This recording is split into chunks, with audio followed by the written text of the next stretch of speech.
That again, good morning. Good morning. I'm delighted that you are here on the last day. Give yourselves a round of applause for being here for this whole week. We've been at this almost a week now here in Washington. For those who are joining us via C-SPAN around the country and for that matter around the world, welcome to what is the final day of this first ever, this historic gathering of young leaders, primarily from the African American community from most of these 50 states around the country. We are pleased to have these young people gather with us on the campus of Catholic University for what has been, again, almost a week-long conversation about leadership, what it is, and how this particular generation can discover, develop, and define their leadership potential and capacity for the coming months and years as they lead Black America through and into this millennium. We are gathered, as I said, on the campus of Catholic University and have about 1,000 young folk from all across the country who are with us. And today we are talking about a number of issues. This morning we're going to talk about Black youth and the media. This afternoon, I think also here on C-SPAN, we'll be talking about Black youth and the issue of affirmative action and its impact on their particular generation. Before I get right to the program here, let me say a brief word for those who've seen some of these sessions on TV or have been hearing some of them on radio. You're familiar with what this conference is, but for those who might be tuning in for the first time, let me share a brief word about what this conference is. Again, it is sponsored by our foundation, the Tavis Smiley Foundation. I am Tavis Smiley, and our work at the Tavis Smiley Foundation is geared toward doing three things, really, as it relates to youth leadership. Number one, for the past few years, we have been traveling the country, crisscrossing America, to big cities and small towns, trying to identify, number one, who this generation of young leaders is. Where are the young leaders in this generation? 100 years ago, this year, in fact, W.E.B. Du Bois wrote that classic book, The Souls of Black Folk. As we celebrate the centennial celebration of the publication of The Souls of Black Folk, we are reminded that in that wonderful piece of work, Du Bois talked about what he called the talented 10th and really challenged every generation of African Americans to discover and to identify that group of 10%, that talented 10th, who would step up and offer themselves up as servant leaders for their particular generation. And so for the last 3 years, we have been on a quest, again, in big cities and small towns all across this country, trying to identify who these young leaders are. Where are the young leaders in this particular generation? It is not lost on us that this generation represents the first generation of Black leaders in this country who will assume positions of leadership and responsibility and authority, but do so without having lived through the defining, certainly the seminal moment of Black struggle in this country, the Civil Rights era. It's not lost on us that just a few days from now, in this city of Washington, we will celebrate the 40th anniversary of the March on Washington. And so this generation represents the hope of Dr. King's dream. They have unlimited access and opportunity as never before in this place called America, but the challenges are greater now than they've ever been. And what happens to Black America, and I suggest to all of America, because when we make Black America better, we make all of America better. But the question is simply this: what happens to Black America and all of America long term with a new generation of African American leaders stepping up, who have the capacity, who have the potential, who have the requisite ambition to be servant leaders, but they just happen to be, through no fault of their own, of course, the first generation of Black folk to lead us in this country without having lived through the struggle that we celebrate in just a few days from now, 40 years after the March on Washington. We believe it is a provocative question, a critical question, and one that needs to be addressed. And so we started a few years ago trying, one, to identify who these young leaders are. Our work focuses specifically on the age group of 13 to 18. Of course, some of these folk now are 20, 21 in their third and fourth year and final year of college, so we're up to 21 years of age roughly. But this audience, about 1,000 young folk, is 13 to 21 in age, and so we're pleased to have them here, one, and we think we've done a pretty good job of identifying who the next generation of leaders are. Do you think we've done a good job finding you? So that's the first thing we've done, is to identify who these young leaders are, and as evidenced by their presence here for the last week, we know who they are. We can now track them. We have them in a database. The second thing we've tried to do after identifying these young people is to put them through a leadership training, a leadership development program. That program is called Youth to Leaders. Hence, this is the first ever national summit of youth to leaders who've gone through this program, been exposed to our work all across America. So one, we've identified them.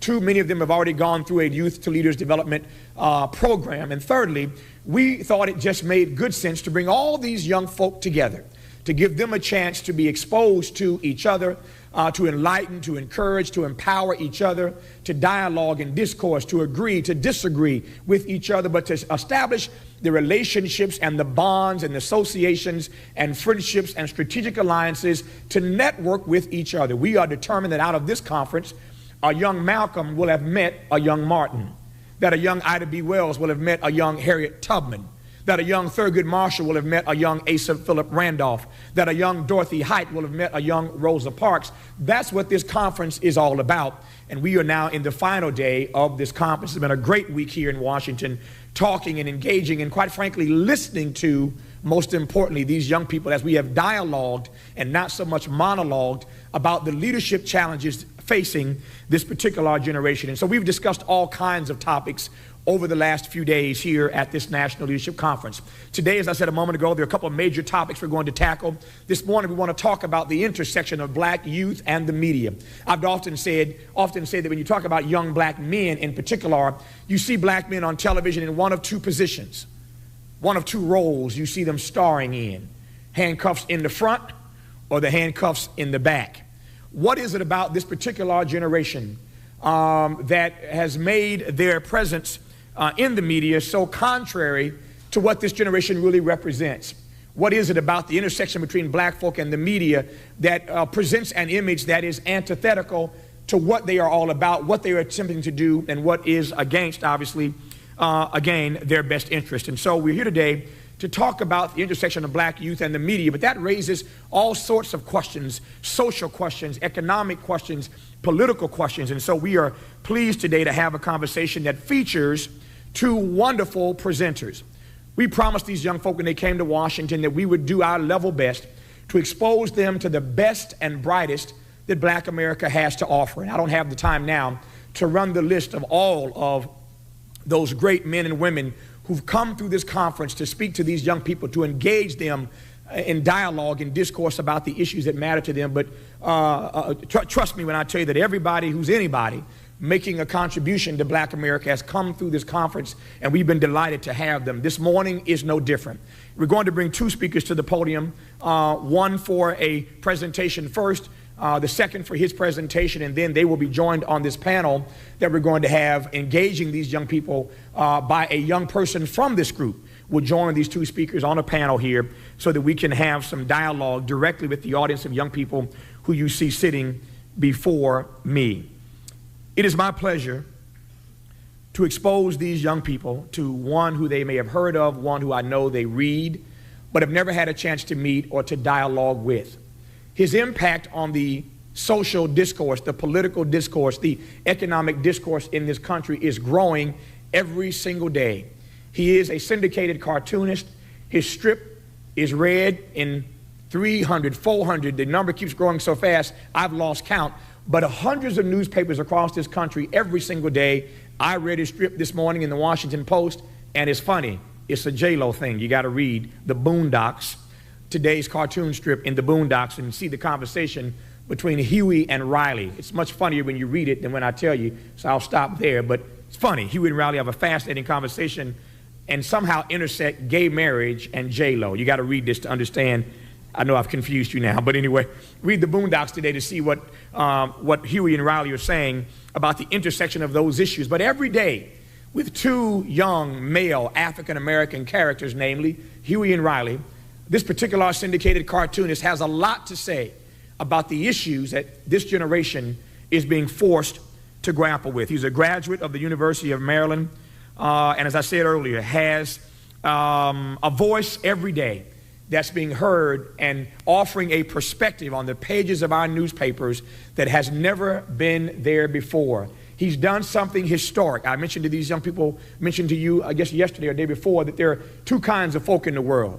Originals and repeaters. You don't want to be a repeater. Folk who don't have an original thought of their own. All they do is go through life repeating stuff they've read, repeating stuff they've heard. But you have to be an original thinker, and you have to be a person who thinks critically.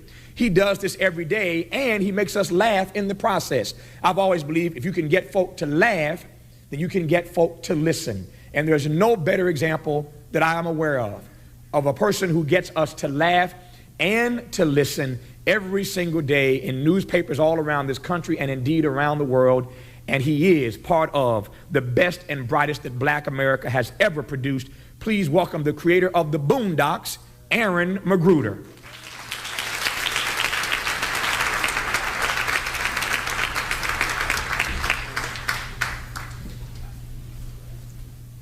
Tavis, thanks.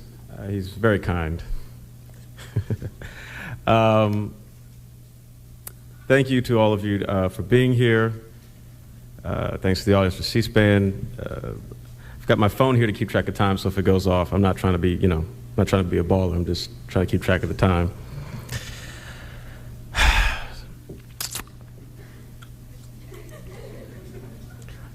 So today we're talking about redefining the image, which, is comforting to me because I think oftentimes when we start to examine politics, in particular, public policy, what's going on in the world, sometimes those of us who lean towards the political left fail to understand the importance of image. This is a problem which costs us a great deal, both in terms of money, our cultural situation, and our political situation. I don't know how important it was decades past, before my time and before your time. But what people consistently underestimate today is how the nature of mass media has transformed society. 10 people control 90% of everything you see, read, and hear in this country. 10 people. And they want to tell you that Cuba has state-run media. 10 people. Who are those 10 people? Well, you can look them up. They're not hard to find. That, in and of itself, is problematic. When you consider that these 10 people all need permission from the U.S. government in order to have licenses, in order to buy other corporations, in order to do all the nefarious things they like to do, then you really understand what state-run media is. If Martin Luther King were alive today and he were in his 20s, nobody would know who he was because he would never get on TV. That's the difference between 2003 and 1953 or 1963. We live in a completely different era where information is more tightly controlled than it has ever been in the history of this country. What that really means is somebody can tell you black is white and night is day, and you will believe it. And not only that, the bigger the lie, the more likely you are to believe it. They told you for how many months that the attacks on New York and the Pentagon were the responsibility of Osama bin Laden and Al-Qaeda. They told you that over and over and over and over again. And you know what? You believed it. Until they wanted to invade Iraq. Then they told you it was Saddam who did it. They just told you a completely different thing. And you know what? Nobody said anything. Everyone, oh, okay, sure. Now, you guys are smart, so I know some of y'all had to be asking questions. Some of y'all had to go, oh, this ain't sitting right. But the vast majority of Americans believed it.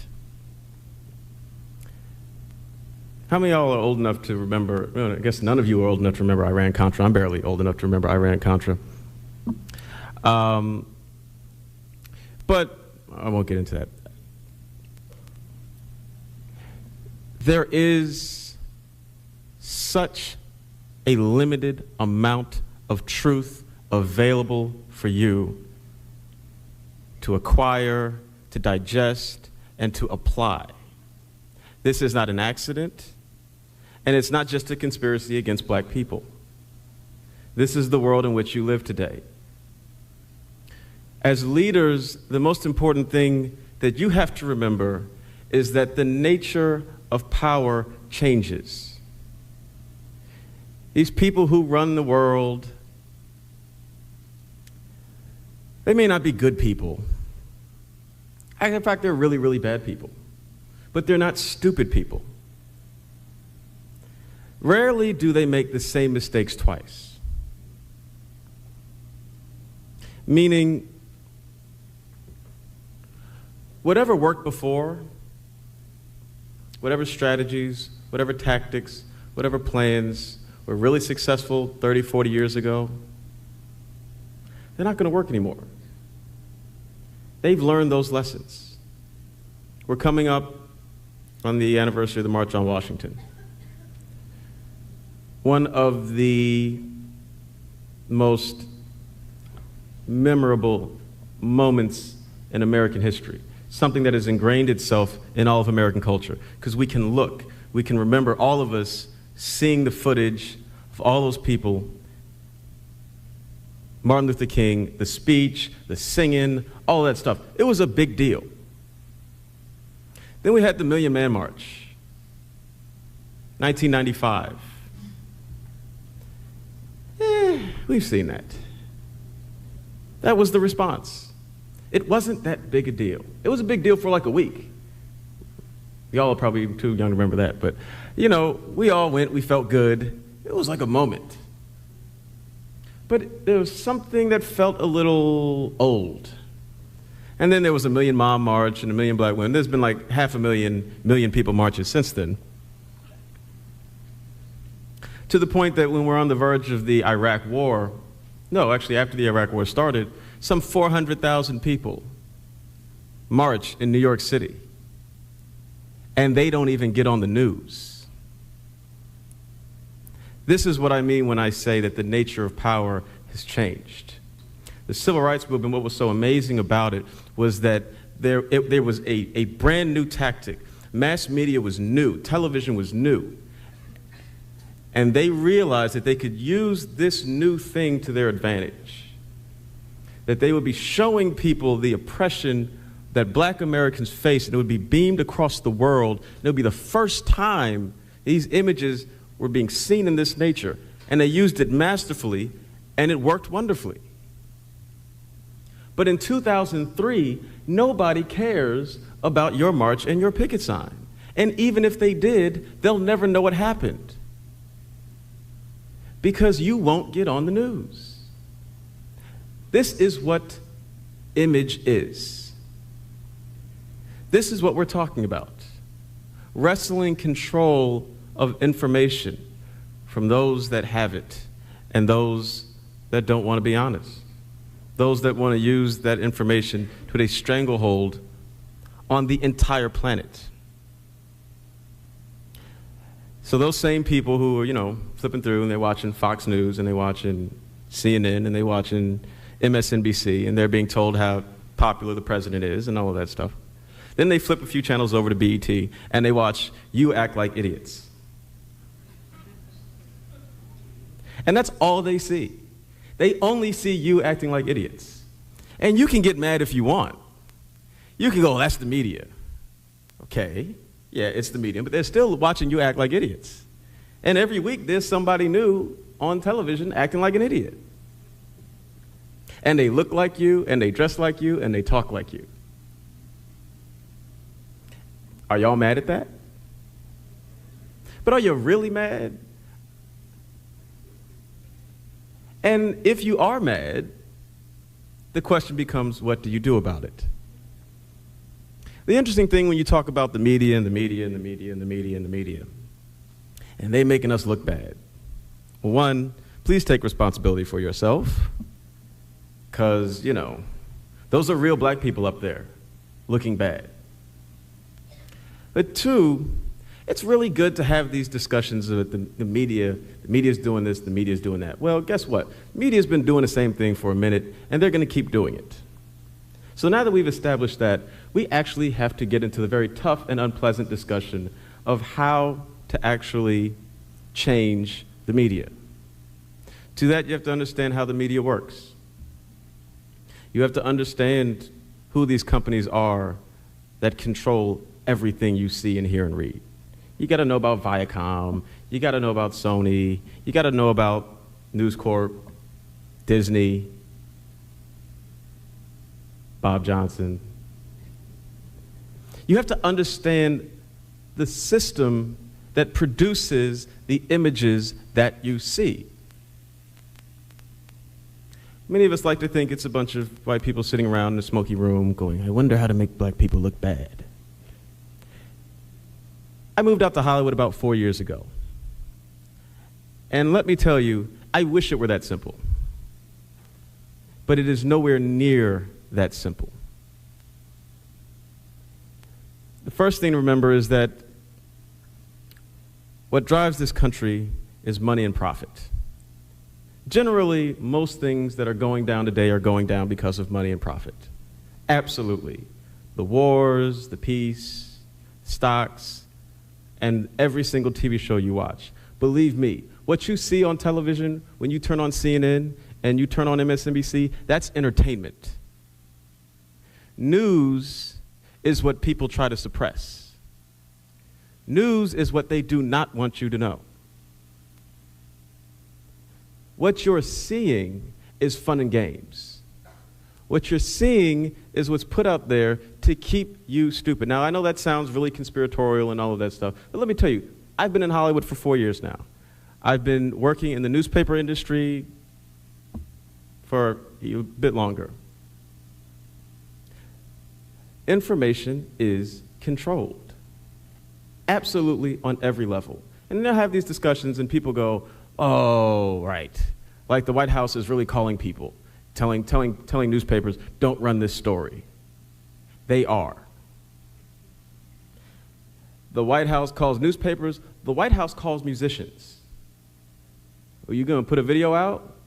Nah, we don't think you should do that. Don't get it twisted. It's that controlled.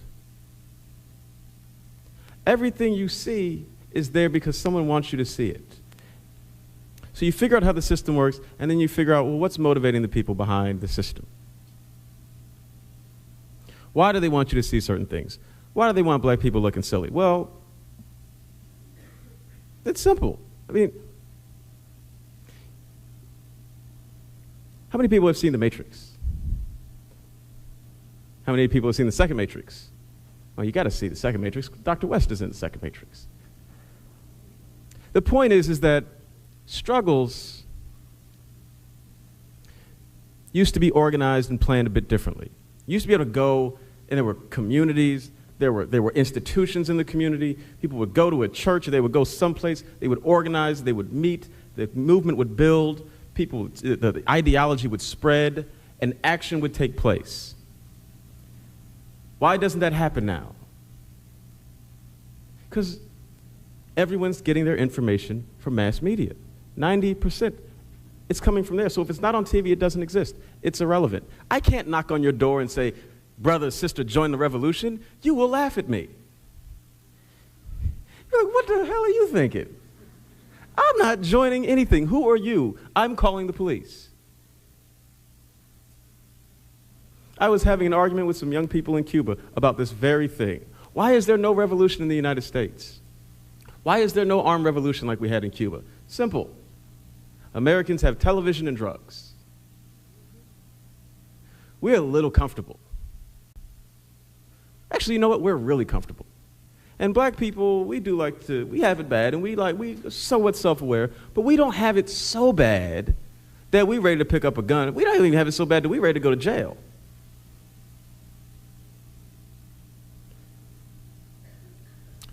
I only have 15 minutes. There's a lot to talk about here. But if nothing else, take away that strategy at this point is critical. The eyes on the prize routine ain't gonna work. Times have changed. One must move on. There is a very close similarity between Hollywood and politics.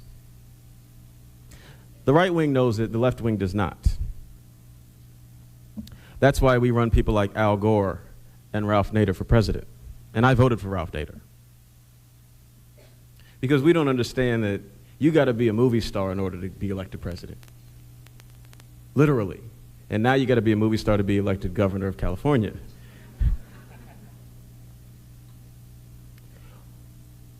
Ralph Nader is not the most charismatic guy. But you know what? Neither was Bush the first. How many people remember the first Bush? There we go. Well, Bush number one was this nerdy guy that nobody liked. He didn't have any charisma. He had a lot of power. But he really wasn't very photogenic. He just wasn't that guy. So they said, okay, we're going to stick you with Reagan. Reagan was a movie star. Everybody liked Reagan, at least everybody white. Reagan made white people feel good. Bush, nobody really cared about him. But he knew that the only way he was going to get to the White House was behind Reagan. Maybe it's a coincidence that right after he got in office, somebody tried to kill Reagan. I don't know. That would be a conspiracy. I don't get into conspiracy theories. But the point is that Ralph Nader does not need to be running for president. And thankfully this year he's not. Why? Image. Be smart enough to understand that it's image. If you're Ralph Nader, you don't run for president. Ralph Nader's the nerdy guy from high school you wouldn't hang out with. That's who Ralph Nader is. If you're Ralph Nader, you find a really good-looking guy who's articulate and handsome, and you tell him what to say. And he gets elected president. That's strategy. That's just taking that extra step. Like, you know what? Is it superficial? Yes. Is it silly? Yes. But it matters. I'm going to say this here because it's so important. Al Sharpton's haircut matters. It matters. Because he's running for president. It matters. Should it matter? No. But you know what? It does. That's image. Don't be naive about the power of mass media and the power of image. It controls more than you think. I sell angry black politics to 20 million white people a day. How do I do it? Because they're cute. That's it. That's the long and the short of it. If I drew characters that actually look like Huey P. Newton and Louis Farrakhan, I would be drawing this strip in my basement. Nobody would have ever seen it. I said, wow, I wonder what happens if you just take the politics that mainstream America hates and put it in a really cute package. How do they handle it? Hey, I'm seen by 30 million people on Sunday alone. Image. We often complain about black culture, how negative it is. We talk about rappers. We talk about, all the stuff when we talk about the objectification of women. We talk about the nihilism. We talk about all of this stuff. And these are all valid critiques. But one thing I know from the few rappers I do know, a lot of these guys who may not be the most positive guys, they are very serious about the business of entertainment in a way that a lot of the goody guys are not. Understand that no matter what message you have, you better be captivating your audience first, or nobody's going to listen. When I was in high school, 1988 to 1992, roughly, hip-hop wasn't where it is today. It wasn't bitches, it wasn't hoes. There was a lot of niggas, but, the self-destructive nature of where hip-hop is today, it wasn't there. It was actually cool then to be smart. There was like a sort of pro-black nationalism, Pan-Africanism thing happening in the culture around that time. And it was cool. Yeah, it was a fad, and like every fad, it passed. But it was cool in that moment in time to be a conscious black individual. Why? Because these people were also serious about the business of making good music, of being entertaining. Yes, we have problems with the gangster rappers of the world. Yes, we can make valid intellectual critiques of what they do. But you know what? They make hits. The Black Eyed Peas are corny. No, let's just be honest. They're corny. And look, I really like the fact that they don't talk about all the things. They don't talk about ICE, and they don't talk about, Bentleys and all. But you know what? I don't listen to them because they're corny. And you cannot move black people if you're corny. Black people are not checking for you if you're corny. Is that right? No. Is it fair? No. Is it kind of silly and superficial? Maybe. But tough. That's the world you live. It's okay to be positive, but still be good. We face this question a lot when you're in Hollywood. Positive black entertainment. And I'm all for positive black entertainment. But again, don't be boring, don't be corny. Find out how to reach your audience and reach them. That's the sophistication that is needed. There's a million black people standing around on a street corner talking politics, and nobody's listening. Nobody. There's a bunch of people with websites writing about conspiracies and writing about what black people need to do. It doesn't matter. The rules have changed. You want to have an impact? Reach people. You want to reach people? It is not easy, but you better figure out a way to do it. And if that means figuring out a way to get into government and breaking these monopolies so that there's actually competition, great. If that means starting a black network to compete with BET and get in 50, 60 million homes, great. But you better think of something. Because pretty soon the 90% that they control is going to be 95, and then it's going to be 99.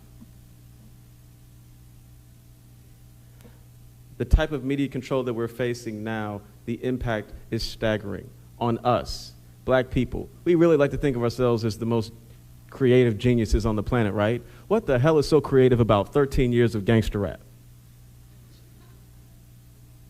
Nothing in rap music has changed in about 13 years.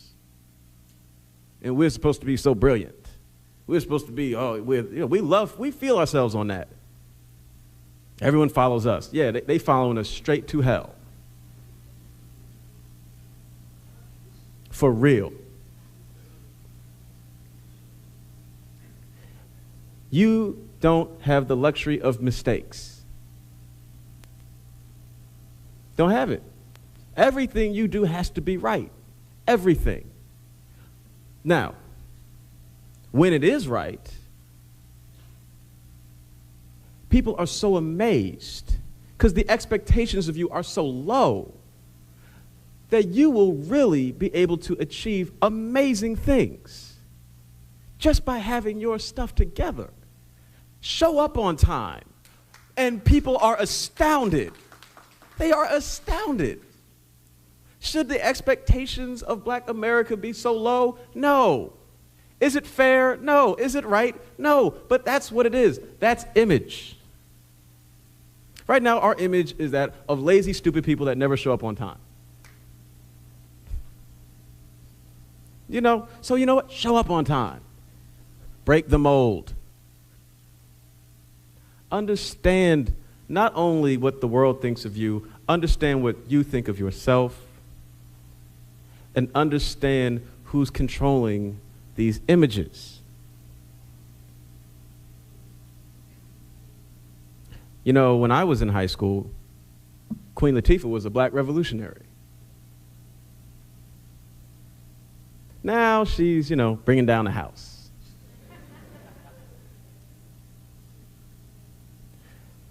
That's a big difference.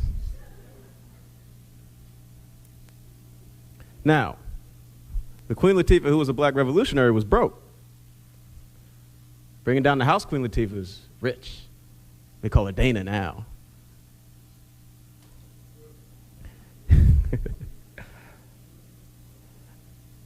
I really want you guys to understand that time is running out. And a lot of black people say that, but for real. Part of why the civil rights movement has been so successful, and part of why those who have come after in terms of our leadership have been able to maintain a presence, is that black people have always had a certain amount of moral currency that we have been using. And let me be the first to tell you, that's used up. White America has been watching us act like fools for a long enough time where any sympathy they may have had to our plight is completely gone.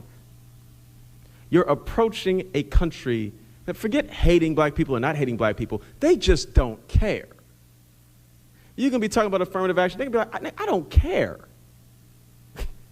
It literally is of no importance to me. I don't care about slavery. I don't care about segregation. I don't care about you. I don't care how many of you all go to jail. I don't care at all, because I'm broke. You can't be the proud, noble fighter when every single time someone sees a person that looks like you on television, they're acting like a damn fool. How would they know? How would they know you're not a damn fool? They're going to talk to you? Yeah, right. This is what we're facing. Now, this was not a very motivational speech because I'm not a motivational speaker. I got to be honest. No, wait. That don't matter to me. I'm a critic. That's what I do for a living. I'm not here to tell you you can do it because you know what? Maybe you just can't do it. I'm going to be real. I'm going to be real. I hope you can do it. I hope to God you can do it. You better do it. Because if you don't, will you suffer? Yeah. But oh, your kids are going to catch hell. You guys are it. Don't think about Jesse. Don't think about Al. They will not be there. And quietly, well, let me stop. It's on you. This is about as uplifting as I get. It's on you. It's going to be hard. You better do it. And if you don't, I'm moving to Cuba. Thank you very much.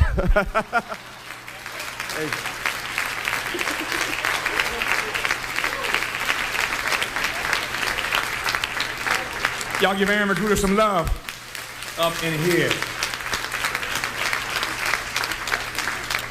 Now, for those, as I said earlier, what we've attempted to do in this conference before we bring out our next speaker who you do not want to miss, you do not want to miss. As I said earlier, we have been trying, as you know, young people, over the course of this last week to expose you to the best and brightest that Black America has to offer. And as I said a moment ago, Aaron is among the best and brightest. I have said many, many times that you, for me, are like Kodak film. All you need is a little exposure. And I'm sure that once you get the exposure, that the picture that's going to develop of your future is going to be a beautiful picture. Aaron was right, and I'm glad he kept it real, as y'all like to say. I'm glad that he told you at the end that he wasn't a motivational speaker, and it wasn't a motivational speech, but it was real, and if you believe that, give Aaron some love. He kept it real. And that is precisely what your generation says it values. And because you started that, keep it real, and you say you value that, I hope that you appreciate his presentation. Trust me, if you don't now, you will in the coming months and years. But in the interim, when you get back home, if you have never heard of Aaron McGruder and never heard of the Boondocks, when you get home tomorrow, I want you to start reading every day. What? That wasn't loud enough. What? One more time. Read the Boondocks every day. Huey and Riley are funny characters, but they're giving a message every single day. And I want you to start reading. There you go, when you get home tomorrow. Aaron, thank you. Aaron's going to join us here in a little while on this panel with some young people from this audience, along with our next speaker for some conversation with this audience. It occurred to me that while Aaron was speaking, talking so much and so forcefully and so poignantly about image and how important the image of you is, and how unfortunate it is that the image that that America rather has of you, how unfortunate it is that the image that America has of you is what it is. And there are a lot of folk to blame for that, but he talked about the media's role in that process, and I would be remiss if I did not ask you, young people, to thank one more time for allowing your image to be redefined on national television, C-SPAN, for covering this session. C-SPAN, we thank you, we appreciate you for helping these young people redefine the image that America has of them. I can tell you that his mama was a school teacher. I can tell you that Malcolm X was right when he said that education is our passport to the future, for tomorrow belongs to those who prepare for it today.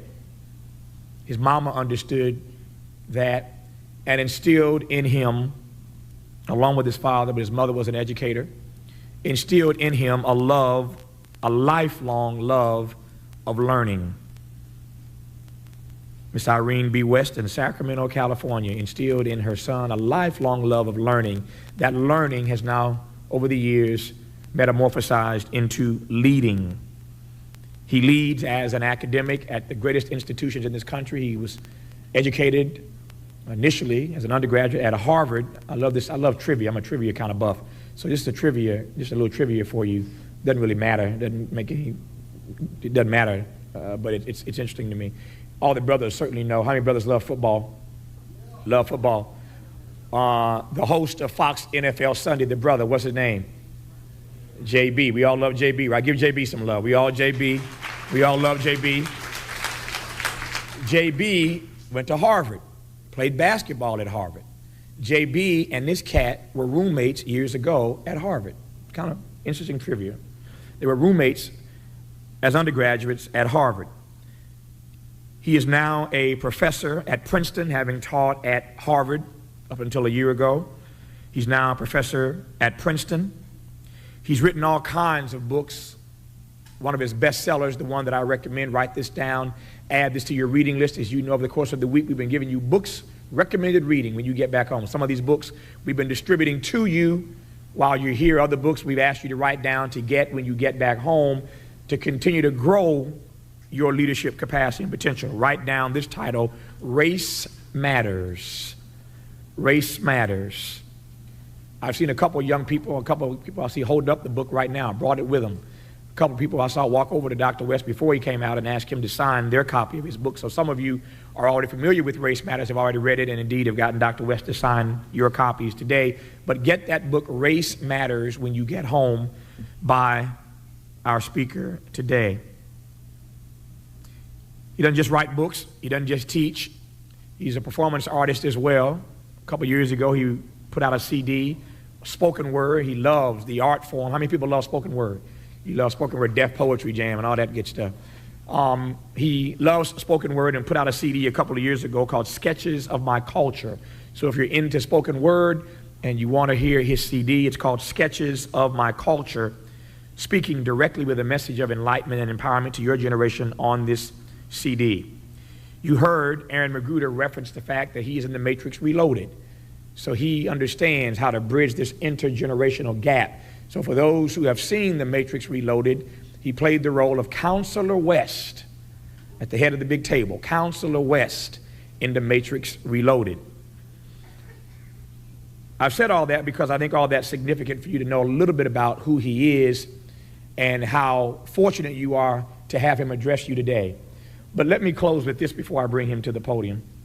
And I mean this sincerely. I started earlier today suggesting to you or reminding you that 100 years ago this year, W.E.B. Du Bois, the world's first recognized black intellectual, wrote the book, The Souls of Black Folk. We celebrate 100 years later. It is just as poignant and provocative and relevant today as it was 100 years ago when he wrote it. Obviously, none of us in this room is ever going to meet W.E.B. Du Bois. Obviously, none of us in this room will ever be in the same room with a W.E.B. Du Bois. Obviously, none of us in this room will ever have direct access, an opportunity to dialogue and engage W.E.B. Du Bois. But when I tell you, as I said the other night, that life is not so much made up of the breaths that we take, but of the moments that take our breath away, I want you, and you will, I don't have to ask you to, trust me, you will, for the rest of your life, remember and value and appreciate this moment. And you'll appreciate it because you will come to understand that this black intellectual is the Du Bois of our time. And years from now,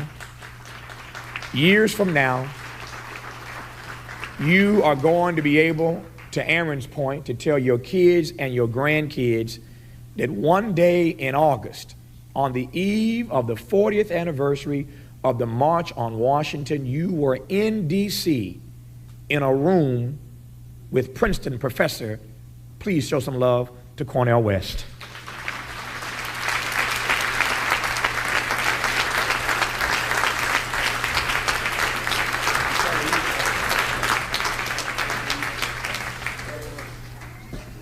Oh, what a blessing to be here. Let's give Brother Tavis Smiley a hand. Nothing like him in his generation.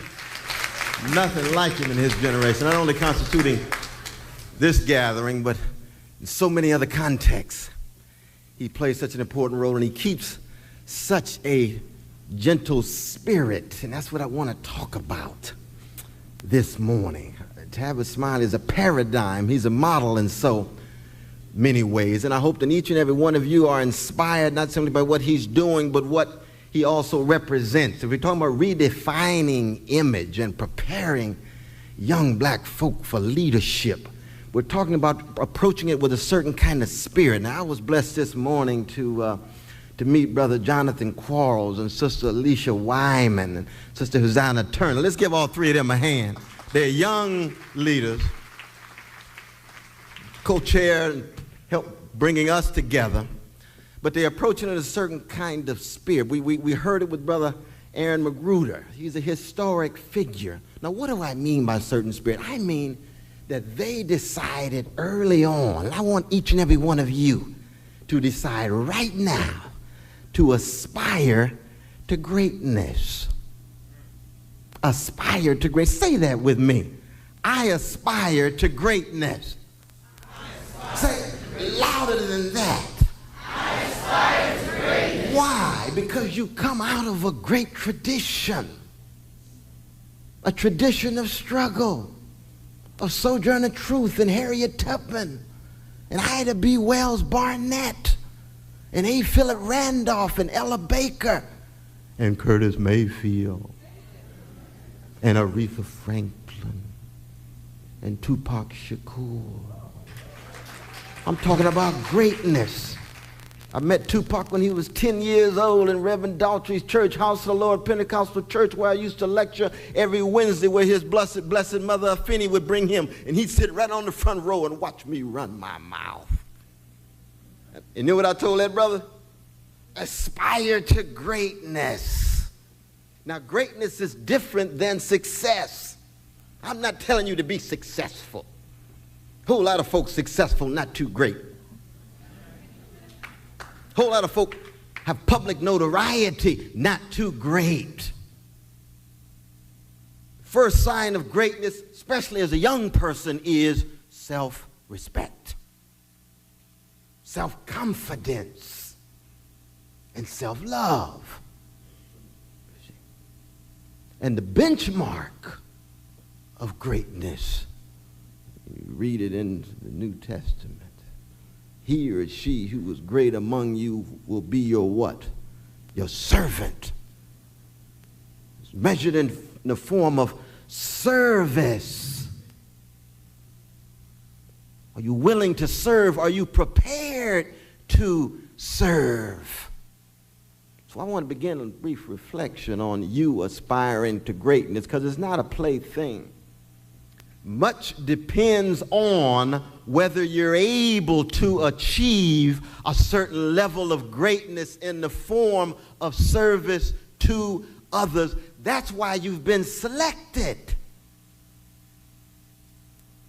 Why? Because you're disciplined. You've got tremendous talent, and you have great energy. And the question will be, can you exemplify and enact this aspiration to greatness?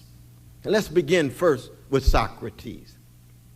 Why do we begin with Socrates? You all know who Socrates was? You read Plato's text? Socrates had big lips, flat nose, huge neck, pot belly, walked around with one shoe.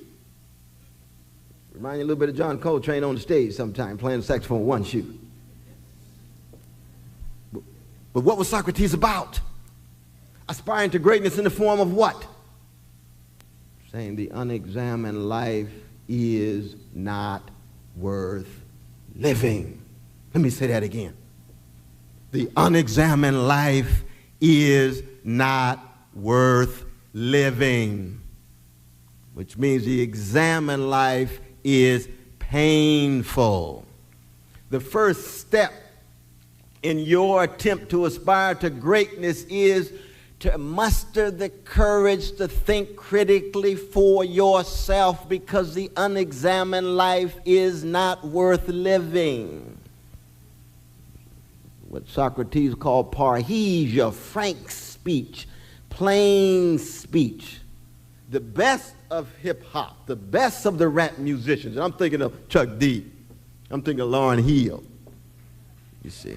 I'm thinking of Tupac. I'm thinking of those rap artists and hip-hop figures who exercise frank and plain speech in the form of eloquence, and eloquence is wisdom speaking.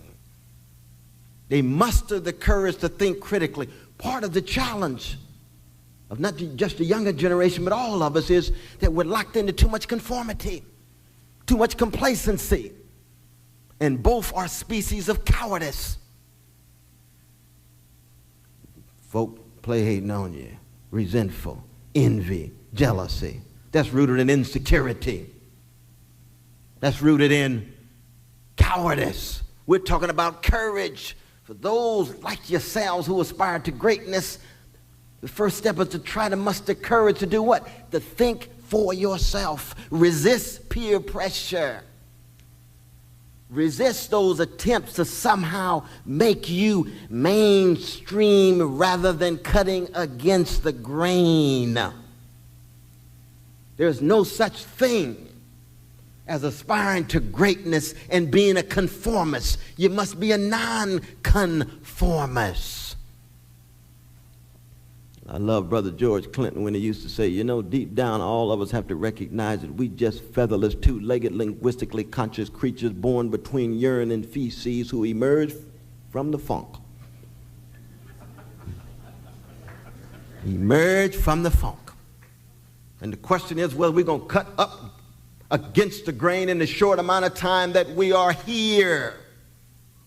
Because you might be young now, but the time passes quickly. The old folk used to say in my Baptist church, Shiloh Baptist Church, brothers, there's an old man inside of you on his way to your house. Sisters, there's an old woman inside of you on her way to your house. 10, 20, 30, 40, 50 years, she will arrive. Because you're a being in time. You emerge out of the love push of mom, the womb, and you're on your way to the tomb. You shall soon be the culinary delight of terrestrial worms. I know that's not edifying in the morning. But that's what happens to your body. You're not here that long. And the question becomes, what are you going to do in the meantime, the short time that you have? What kind of person are you going to be? Are you going to aspire to greatness in the form of what? Mustering the courage to think critically for serving others. Part of the problem right now, not just in black America, part of the problem of America, we're losing ideals of greatness owing to a market-driven culture that's all about success. And being preoccupied with the 11th commandment, thou shalt not get caught in one's attempt to be successful.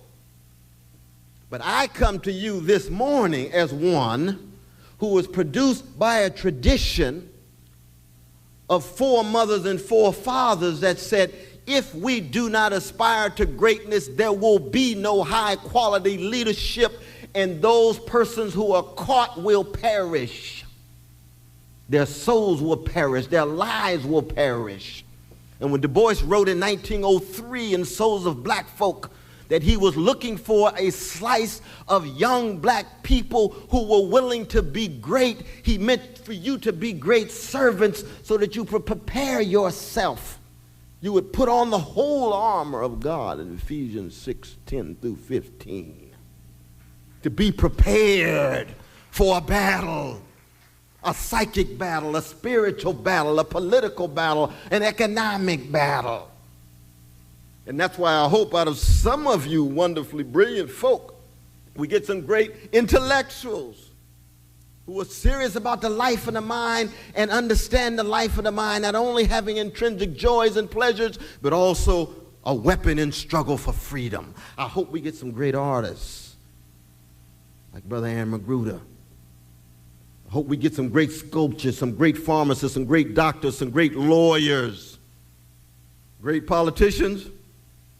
Well, that's almost a contradiction in terms these days, though, isn't it? But we need great politicians, all genders, all colors. And it may sound distant to you now, but it has everything to do with those folk who came before you, who make you who you are because they have given you at their best great love and care and attention. How many would take a bullet for their mother? Raise your hand. Oh, I love to see the hand. Give yourselves a hand. That's serious. Why would you take a bullet for your mother? Why would I take a bullet for my mother? Because of great love. Great love. And to connect the Socratic, Socrates, with the prophetic, a legacy of love, is so crucial. One of the problems among young black people these days is that you all have not received enough love, enough care, enough attention. The older generation has been too self-indulgent, been too narcissistic, concerned with careers rather than reaching out and providing webs of care for you, so you end up being spiritually neglected and wondering whether enough people love me and care for me or concerned about me and keeping track of me. That's why this foundation is so very important. Because once you come to this foundation, Brother Tavis, Smiley's telling you, I'm going to keep track of you from now on no matter what you do. Because you are that important. And you see, when I was coming along 30 years ago, I had so many folk keeping track of me, I had to hide sometimes. The preacher, the coach, the deaconess, my brother, my mother, my father, my uncle, my aunt, they were keeping track of me. These days, you all don't have enough folk keeping track of you. You don't have enough folk keeping track of you. And the result is what? We got a love deficit. Now, how does a people who have been so hated as black people, so haunted as black people, come to terms with also not having enough love? It takes the form of self-destruction and self-violation, treating each other in a demeaning way, degrading each other. And that N-word is used all the time. We tend to make fun about it, but it's got something else going on too. Because if you think lowly of yourself, then it's easy to think lowly of people who look like you. And you can put them down. You can blow them away. You can treat your women like somehow they're less than human, just an object of your consumption, and treat your man as just a vehicle for your living large.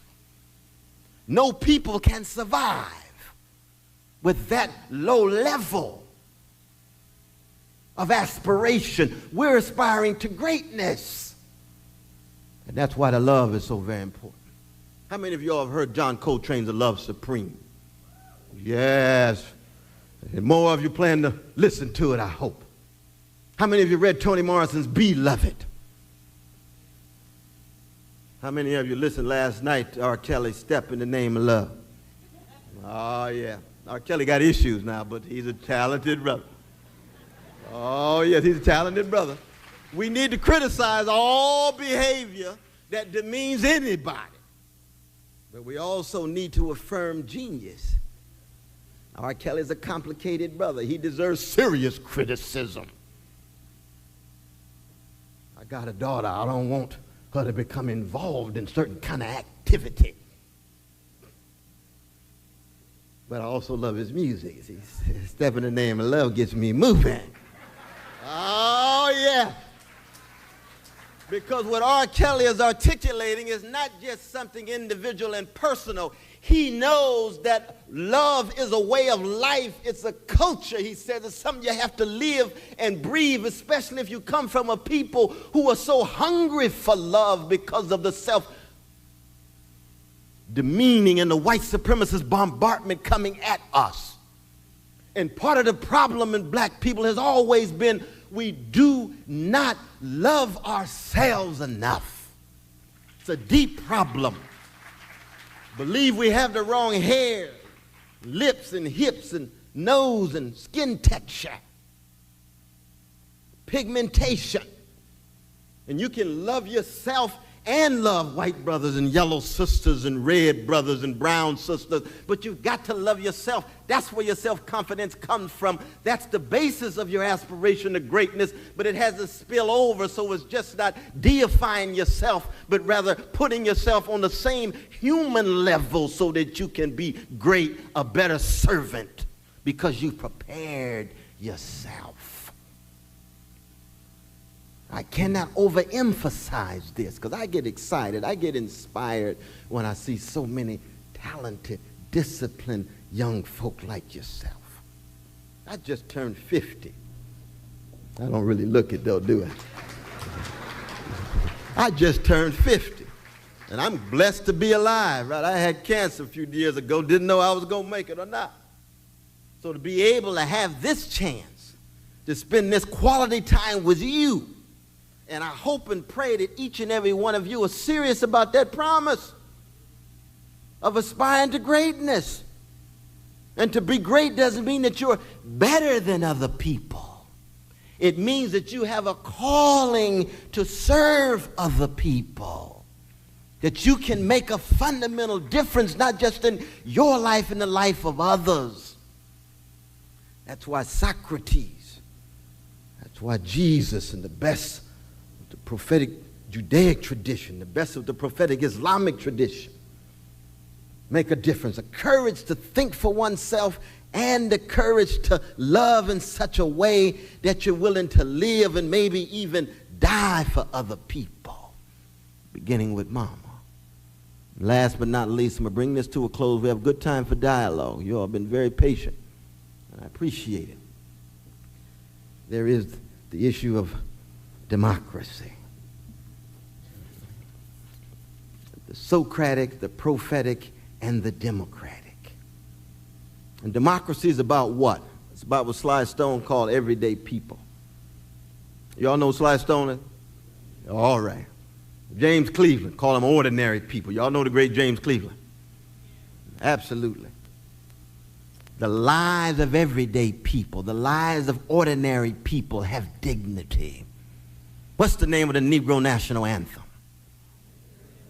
Lift every voice. The voices of ordinary people, the voices of everyday people must be lifted in such a way that they're heard in shaping the destiny of the nation.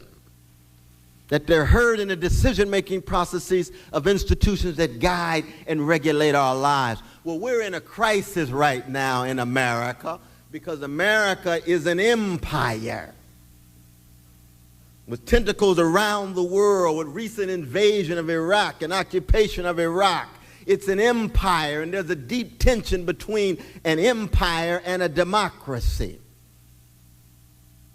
And part of your challenge in this 21st century, in your aspiration to greatness, is not only to learn to think critically for yourself, is not only to learn to love yourself and others in such a way that you're willing to serve them in a significant manner, but it's also to fight for democracy against empire, against imperial power.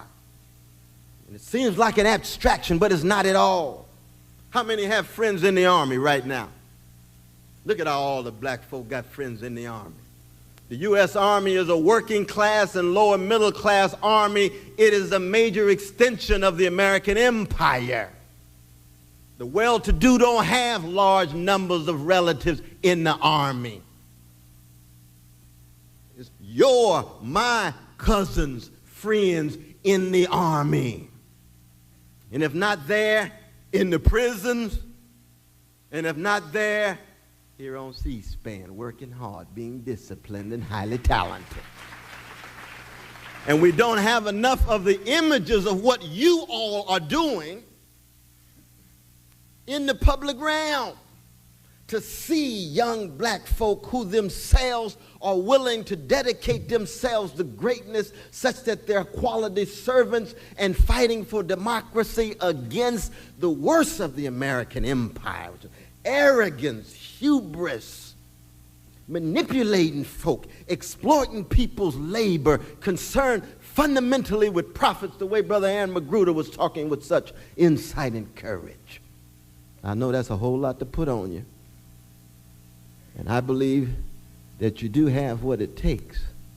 I believe that you can meet the challenge, but only after tremendous work, tears, sweat, and a little fun.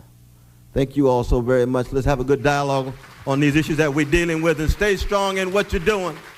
Stay strong in what you're doing.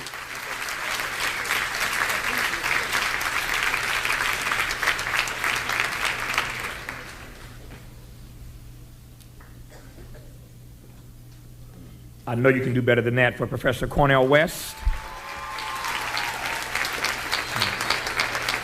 Aaron McGruder join us now on the panel on the end. Please say hello to a member of the National Planning Committee, a sophomore at Smith College. She's one of your own, Hassani Turner. And of course, again, for Professor Cornel West of Princeton University. Hassani, I'm going to do this a little different than I've done all the other panels. There's so much stuff, good stuff, that was put out in these two presentations by both Aaron and Cornel. Let me just give you a chance to share some of your initial thoughts, and you can kick off what will be roughly 30 minutes of interaction with this audience. Young people, get to the mics right quick because we're going to be really tight on time here. I know many of you have questions and comments you want to ask of Aaron and Professor West and Hassani, so please get to those microphones. I'm coming there in just a second with your questions and comments. Hassani, why don't you share some of your initial thoughts, and that you can kick off this conversation in that way. First, I'd like to say that this is an absolute honor to be on this panel of distinguished gentlemen. I am so pleased and happy. Aaron stated that the media is a powerful tool, and that statement is very true and very important. One thing that I saw this summer was a movie called Bowling for Columbine by a man named Michael Moore. And if you haven't seen it, it's very important that you see that movie. One thing that he does is he questions the media's use of fear throughout America and how America views black people as a result. And if the media uses fear to show a particular side of what blackness is supposed to be and what blackness represents, and the media is a powerful tool, then where does our mobility lie? And so one thing that we must do, and one reason why this conference is so essential, is that we must take our mobility for ourselves. If there is a certain image that is being articulated and it doesn't equate to what we represent, then we must show our image by ourselves. Let me ask you how it is you think that your generation can hold the media accountable. I just want your thoughts and move to this audience. I'm not trying to put all the pressure on you, but Aaron talked about changing how the media does what they do. And it's a high mark, it's a high watermark to be certain, but how do you think your generation can best hold the media accountable for the image that is so often, too often portrayed of your generation? Well, one thing that Aaron McGruder does that I notice is that he constantly questions contemporary culture. Oh, you noticed that, huh? Yeah, definitely. But at the same time, he supports a black politic, and that's one thing that we should do. We should constantly question who we are and what we represent and how we're being represented. And this is one thing that this conference is doing, is we are redefining who we are and what we represent. On the flip side of that question, do you think that there are things, or is there something you think that these folk in your generation you can do to utilize the media to get your message across? Well, definitely getting involved in the media. One thing that I've done this summer is I worked for MTV News, and I was definitely in there with the Choose or Lose campaigns, the Fight for Your Rights campaigns, questioning what was going on, how can we get minorities involved, how can we get involved in the schools. So internships, getting your voice across, writing op-ed pieces, just making sure that your voice is heard. I should mention before I go to Aaron for a comment and then to the audience, I mentioned that Hassani is a sophomore at Smith College and is part of the planning committee that organized this, as did Dr. West make that mention. There are some 26 young people from around the country who've gone through this leadership program at the Tavis Smiley Foundation, this Youth to Leaders program, 26 of them who were assembled to organize this conference so that every topic, every workshop, every speaker, every plenary session. So Dr. West and Aaron, you should know that I didn't want you here necessarily. I love you both. That didn't come out right. It's not that I didn't want you here, but the young people asked me to get you here.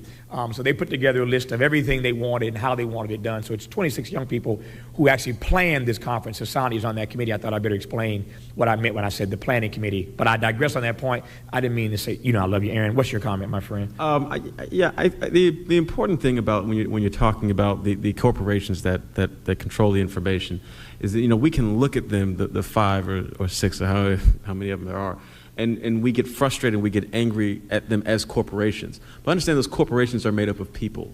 And some of those people are actually just like you and I. And the important thing is to not be so frustrated by the system that you just turn your back completely on the system, which is what so many young conscious people do. And they decide that the way they're going to make a difference, they're going to do their own thing, and no one ever sees it. The reality is that the Boondocks you only see because of corporations. When we do the TV show and the movie, you're going to see it because of Sony, you're going to see it because of Fox, you're going to see it with these same corporations that I'm critiquing right now, because you have to deal with the situation as is. You really, really do. Now, this is me speaking, it's not Huey. Huey would say something different. But I'm saying that, you know, when you're talking about strategy, you got to deal with the hand that you're dealt and make the most of it. Michael Moore is a prime example. Michael Moore puts his books out. He's critiquing the same corporations that are publishing the books. And if they drop him, he goes to another corporation. And he's rich. So, you know, Michael's a great example. You should see Bowling for Columbine, but understand, you don't have to just go outside the system. You can, but you can also make inroads in the system if you're smart. All right, let me go to the audience. You know how this works. I need you to make your comments or your questions very brief. Work with me today. We're on a really tight schedule. C-SPAN is kind to stay with us and cover this session, this part of the program rather. So let's make the best of it by getting as many questions and comments from as many young people as we can. We'll start here. Yes, sir. Give your name and school, your name and where you're from. Anthony Harris, San Antonio, Texas, senior at East Central High School. Mr. McGruder has already spoken about how his message is, how he had to change the way he conveyed his message in order for it to come out.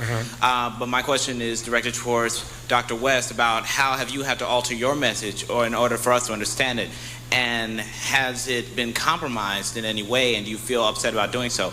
Also, one more thing, I'm giving you an opportunity to plug, because I'm watching on Bill Maher, and I was giving me the opportunity to plug your book. I hear you have a new book out, Mr. McGruder, and I'm wondering what it is and when it's coming out and all that. We'll let Dr. West speak first. That's kind of him to give you an opportunity very to great. plug your book.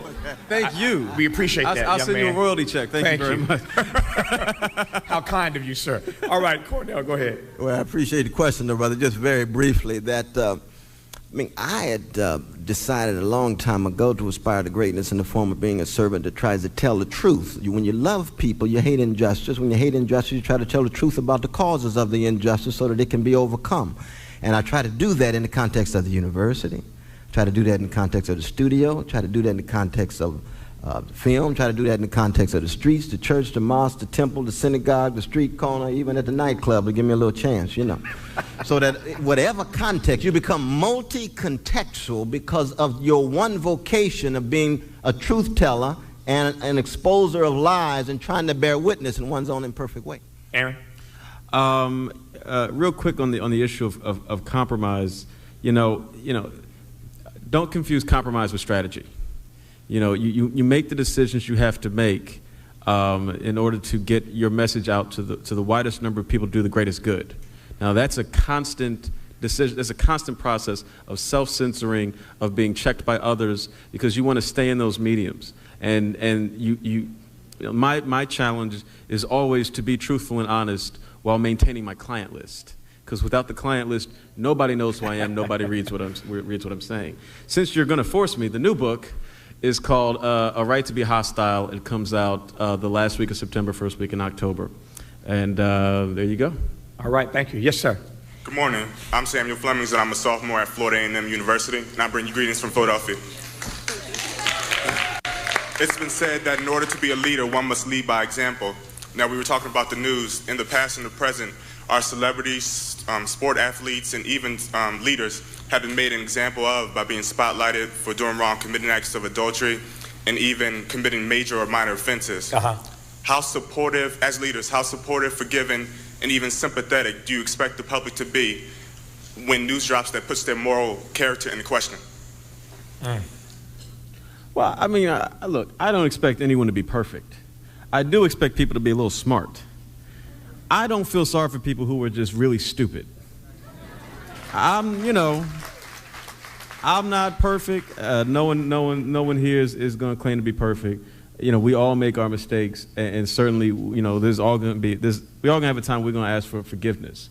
But if you're not trying to help yourself, if you're not smart enough to make basic decisions for your own well-being, I have a real hard time investing energy to help you.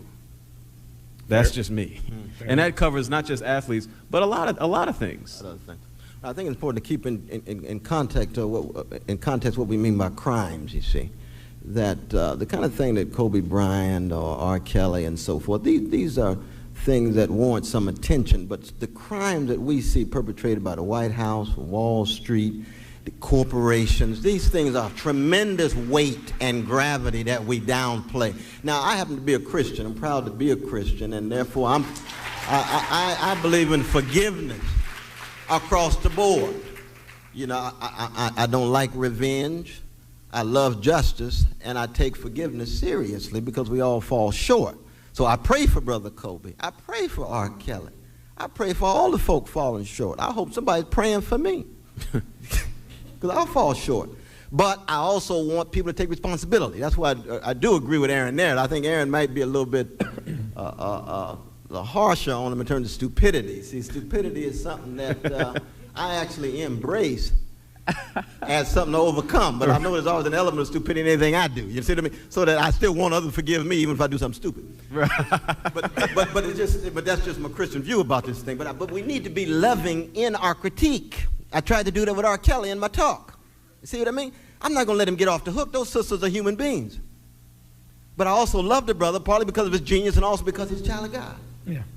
Two things. One, they are still, as we all know, presumed innocent until proven guilty. Let's just say that, number one, for the record. And number two, Cornel, if it makes you feel better, I am praying for you. Oh, I appreciate There you go. Yes, ma'am. Good morning. I'm Jonna Riley. I go to Lincoln Prep in Kansas City, Missouri. And my question is, we always see the negative images on the news, and they always show the people, African-American men mainly, and also women going to jail.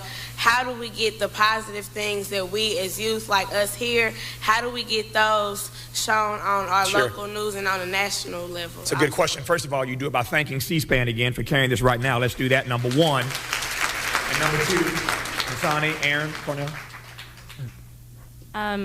I just say having more events like this, articulating your viewpoints through writing news stations, and also through your money, and that's by watching positive images of Black people, just voicing your opinions and letting them know how you feel and showing them that, hey, you are a consumer and you have a voice. What Hassani's raising is the issue of selective purchasing, selective buying, selective viewing. That's what Dr. King and those in the movement talked about years ago. In that regard, the strategy has not changed. You support the people who support you. If they don't do right by you, you don't do right by them. And so we've got to start making, back to what Aaron talked earlier about, some tough choices. You got to have the courage and the conviction and, most importantly, the commitment to make the right decision to support the right people and stick with that until they do right by you. But it means making choices and not willy-nilly spending your money and offering support to people who really don't deserve it. Yes, ma'am. Good morning. My name is Lalade Babalola from Pensacola, New Jersey. The issue of getting sensitive information through the media has been brought up before, and people have suggested that we should maybe read newsletters from other nations through the internet, so maybe we can see how other countries view America. So my question is directed to Mr. McGruder. How else do you feel that we can get real information through the media about our people? That was nice for her. She called you Mr. McGruder. Oh, I know. I'm getting old. I'm getting old. The problem with the internet is, you know, it's a million voices screaming into the darkness. You don't know who you can believe and who you can't. The problem with the mainstream media is that you know you can't believe them. So this question comes up a lot, which is, well, who can you trust? This is why history is so important. Because when you have a true understanding of history, then you can look at what's going on in the world, you can look at the lies they're telling you and read between the lines and get a good grip of what the truth probably is. The reality is there's no easy way to acquire the truth. There's no website I can give you, there's no author I can give you to read. That's why the understanding and knowledge of history is so important, because, you know, anybody can lie, and anybody can deceive you. Cornel, you're an academic. In terms of what it occurs to me, obviously, that you're teaching students every day, and your role is that of a truth teller. If one of your students were asking you this, what would you say to them about how they go about establishing that what you're saying, what anybody else is saying to them, is truth? Well, I do think that there are certain views that are better than other views. So that, for example, if you're reading Noam Chomsky, as opposed to Neil Ferguson, Noam Chomsky strikes me as more persuasive. You all know Noam Chomsky, the towering intellectual who writes about U.S. foreign policy? Write his name down. Gore Vidal, too. Gore Vidal, he's got some truths to tell. Michael Moore. Michael Moore, the sister from India, Arundhati Roy, R-O-Y, and they have some deep truths to tell. He's got text. That's for me. Oh, that's for the thing. I thought you was showing Chomsky's book. But so that I do think that there are certain authors and certain viewpoints that are better than others, but we must be skeptical. That's part of what the Socratic orientation is all about. And we must be supportive of the folk who are being critical. You see, I think Dead Prayers ought to be a bestseller. I think Kindred ought to be a bestseller. Why? Because they are speaking truths that people need to come to terms with. And if you don't support them, then they can easily become marginal, and the mainstream becomes, who is it, 50 Cent, anybody who's out there with something to say. That doesn't cut too deep. I don't want to put 50 Cent down, but compared to Dead Prayers, he's not weighty. Not in terms of his weight, but in terms of what he got to say. You see, I know y'all got quiet when I said that because you like him. God bless the brother. Dead Prayers got more to say about what we're talking about. Real quick, also, take comfort in the fact that a lot of the lies they're telling are not that hard to figure out. It doesn't take, you know, a rudimentary knowledge of history. It doesn't have to get deep, because they are assuming you have no knowledge of history, because most Americans don't. Over here. Hi, my name is Shannon Sharburn. I'm from Columbus, Ohio. And I wanted to speak on what Mr. McGruder, he was saying that 90% of the media industry is controlled by 10 people. What would you say would be the best advice for us to try to take back some of the 90%, like immediately, so we could get our face on there and have a positive image out? That's one. Someone's got to figure out a way to get the Nazis out of the White House. You know. Ouch. I mean, you know, that's a huge problem. But however you got to do it, whether you got to make a whole lot of money so you can buy some senators, you know, but you know, look at how the system works. Look at how other people control the government and do what they do. One thing that you have to respect about the right wing is that they will steal, lie, cheat, and murder to maintain power. They do it because that's how the game of international and global politics is played. The problem is what they're lying, cheating, stealing, and killing for. But, you know, understand that this is not a nice game. It's ugly. If you're talking about really getting into the game of power and you're not willing to do whatever it takes, you don't need to get into the game. Al Gore won the election and is not president because he was not willing to do what it took, and Bush was. So, you know, if you be prepared to get your hands real dirty if you're really trying to change things. And again, look at how they do it, because they're winning and we're not. And, you know, keep your moral center as best you can, but understand that, look, revolutions, you know, if looking at a place like Cuba, you got a guy like Che, who's an idealist, and you got a guy like Fidel, who's kind of a gangster. And it really does take both. The idealists usually die young, but inspire generations that come after. The gangsters live to run countries. Over here, to my left.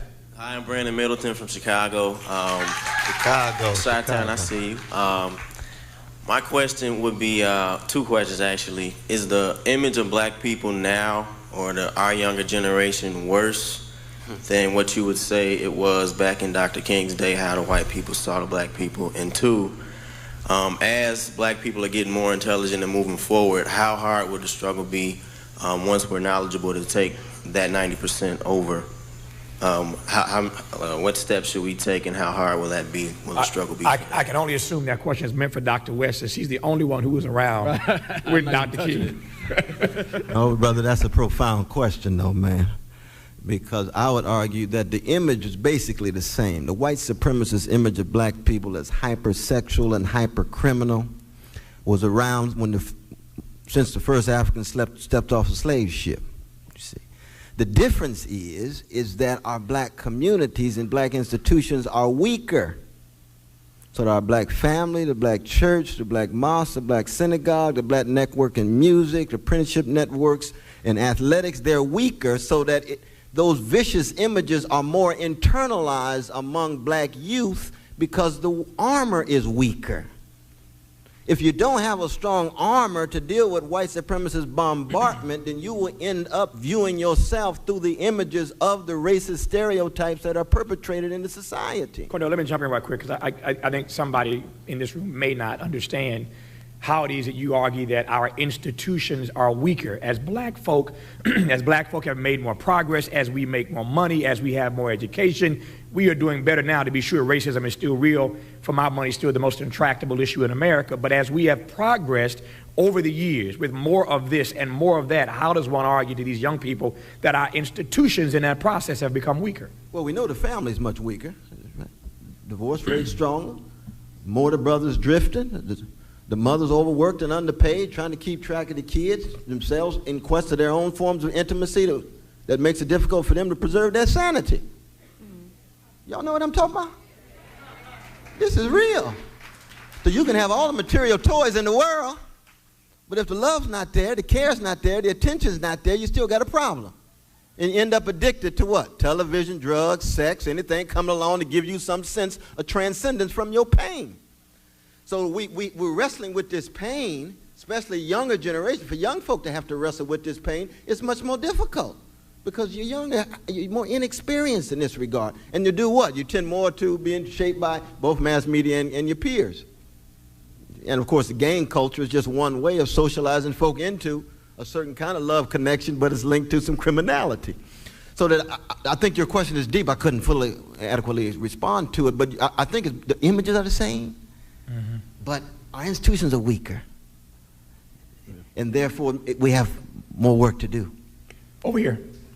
Good morning, fellow leaders and members of the panel. My name is Fred Schultz, and I'm from St. Louis, Missouri. And my question is, are there specific steps that we can take to institutionalize laws that can redefine the limits of the media and begin to show specific positive images that we can portray? Aaron, I have seen Huey and Riley talking about this FCC stuff in the strip. You want to talk about that? Remember the limits of my job. I just tell jokes. But look, I'm not trying to be overly pessimistic. Are there steps you can take to get Colin Powell's son to break the monopolies? No. They are stronger than you are now.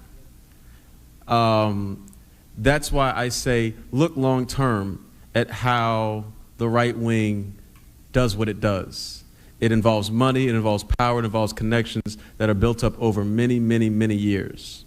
But be serious about your money, not for the cars and not for the homes, but because money is how is the currency of power in America. It's a capitalist society. Buy a senator, but that's expensive. You know, congressman maybe a little cheaper. A presidency is, you know, really expensive.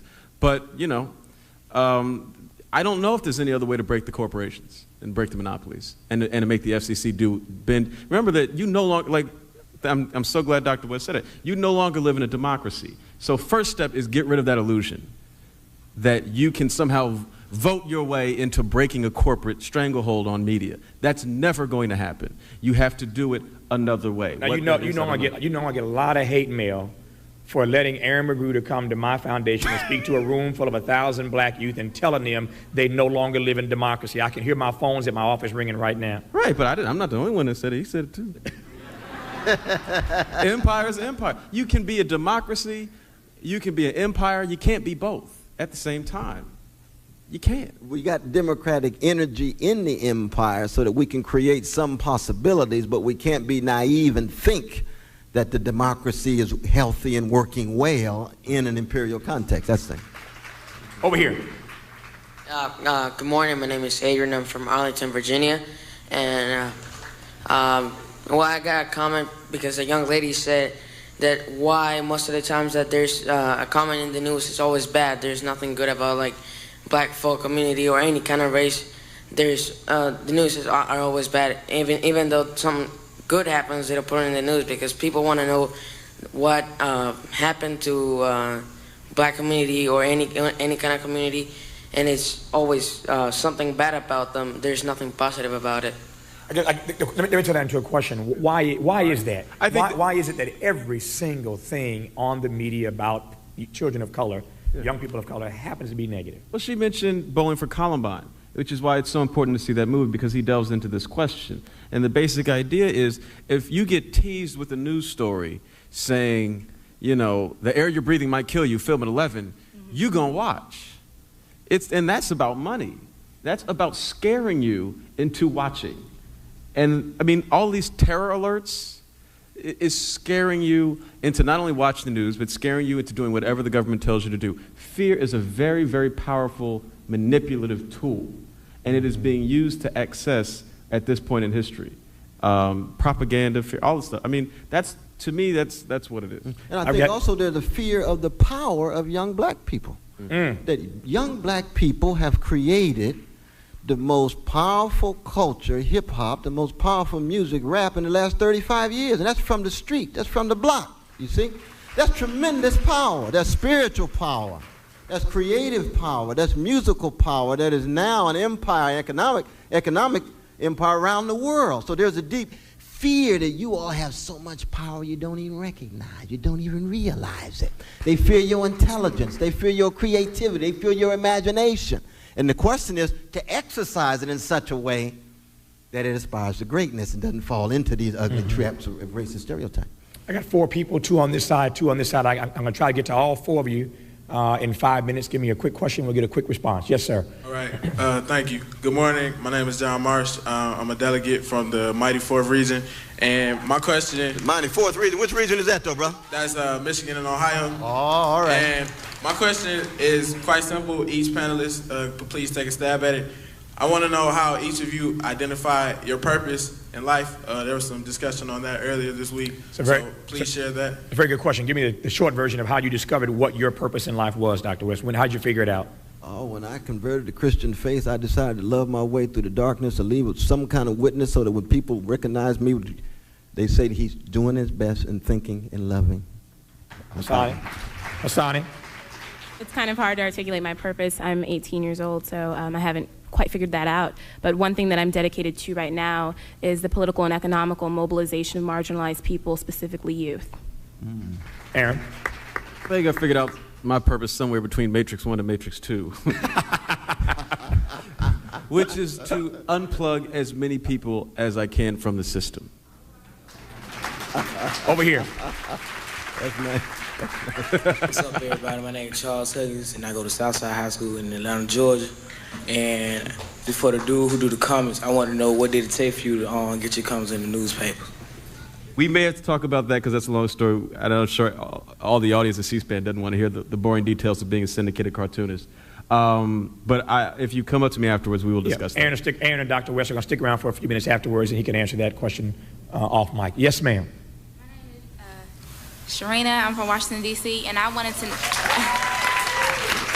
just wanted to say that since there's so many, there aren't any positive images of black people on television, do you think that since the only ones on there that are negative, do you think that black people are so hungry to see other black people on television that we'll just watch anything? Aaron, you have been deaf on TV and movies starring black people. Why don't you answer that?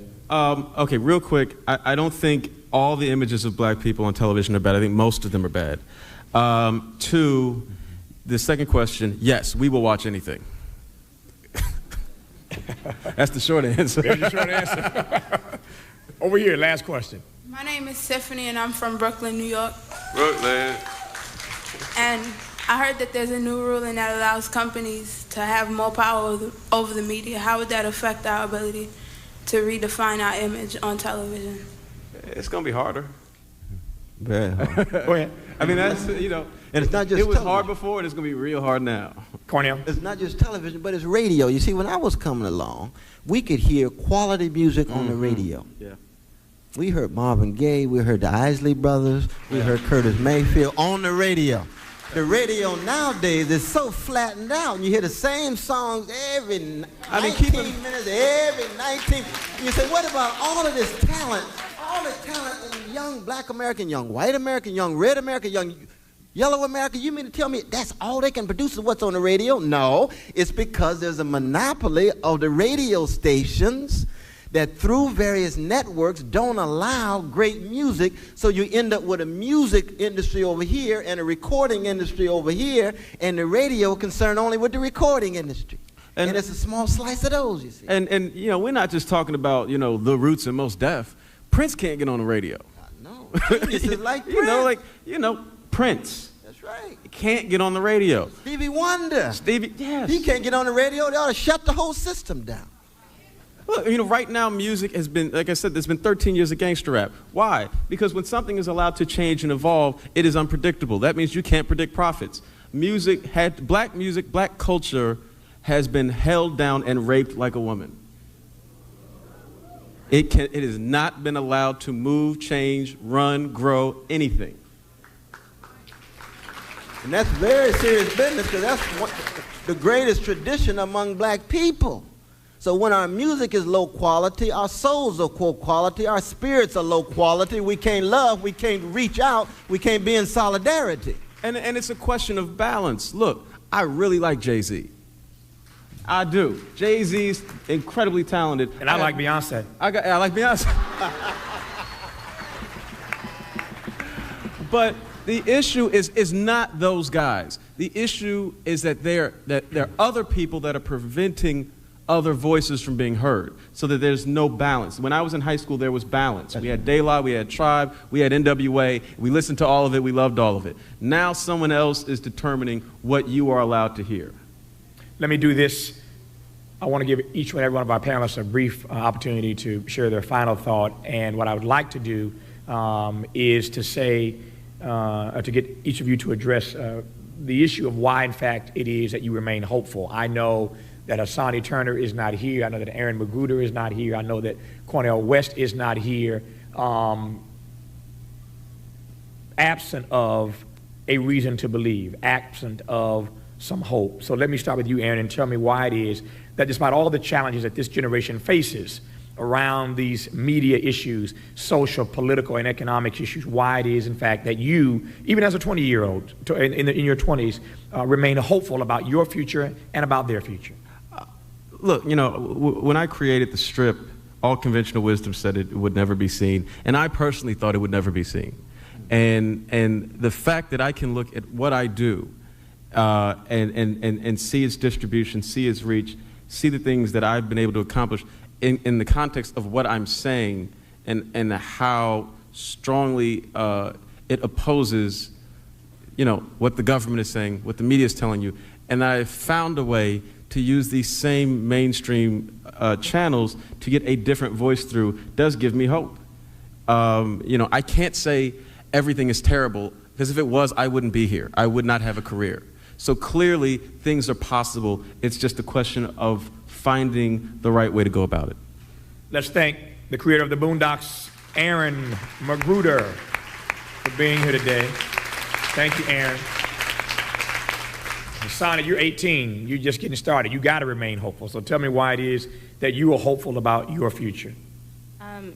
I remain hopeful because I didn't necessarily come from a situation of privilege, and yet I've had so much access through the Tavis Smiley Foundation, through the institution that I had the ability to go through, and through reading books like Race Matters and reading Aaron McGruder's comic strip. The ability to be enlightened and the ability to share it with so many of my peers has kept me hopeful. Thank Asani Turner for organizing this conference, along with her peers, and for being on the panel today. Last but not least, Dr. West, I saved you for last because you have some deep perspective on this, and I want to give you an opportunity to share the final word with these young people about the possibility and the hope of their future. Well, first, I would want to say again, I want to salute each and every one of them, but important thing to keep in mind is hope is inseparable from despair. He or she who has never despaired has never lived. That's what Goethe said. The question is trying to wrestle with your despair so you don't get locked into it. You will despair, but you don't want to get locked into it. Hope is trying to hold that despair at bay. That's what the blues is, right? The blues is what? Music to hold the blues at bay. Right? You're feeling blue, sing the blues. It holds the blues at bay. It's a sad and sweet indictment of the despair. And as long as there is a precious baby of whatever color who's got beaming eyes and a lovely grin and smile, how can we give in to despair? That is the future.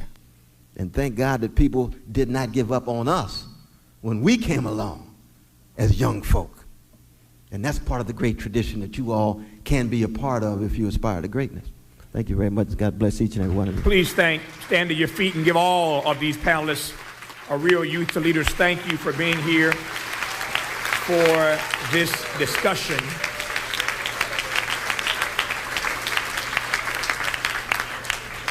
You can take your seats. I believe C-SPAN 1, number one, C-SPAN is about to leave us right now.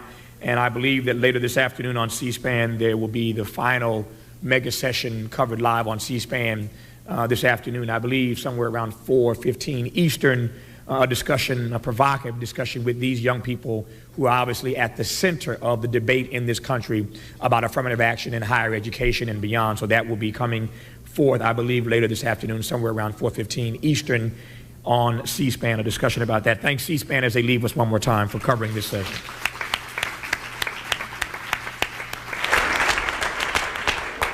For those who, I know that I'm going to get a couple of pictures. I believe that Aaron and Dr. West are going to stay around just for a few minutes here in just a moment before you leave here to go to your sessions. That's number one.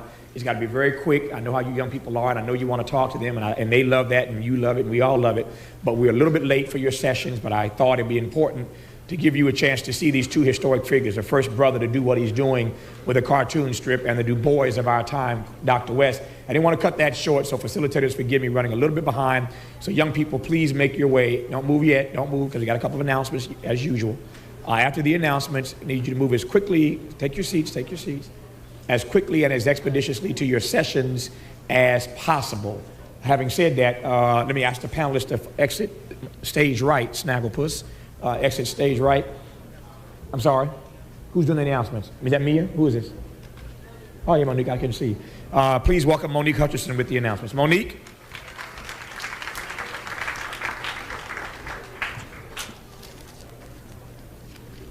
Okay. For the Youth Ventures people, your lunch is in room 321. Checkout for all students is at 10 o'clock. Chaperones are on duty this morning and team leaders are on duty this afternoon.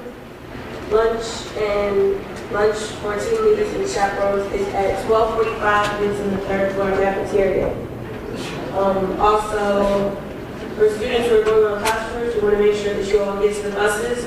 They leave at 10:15 and at 2. And the buses will be outside the president. Can we go now? They don't need y'all.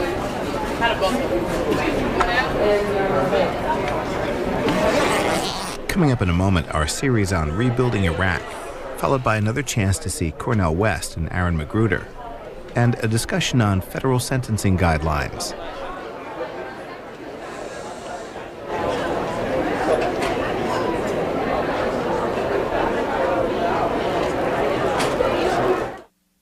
Tomorrow here on C-SPAN 2, a speech on liberty.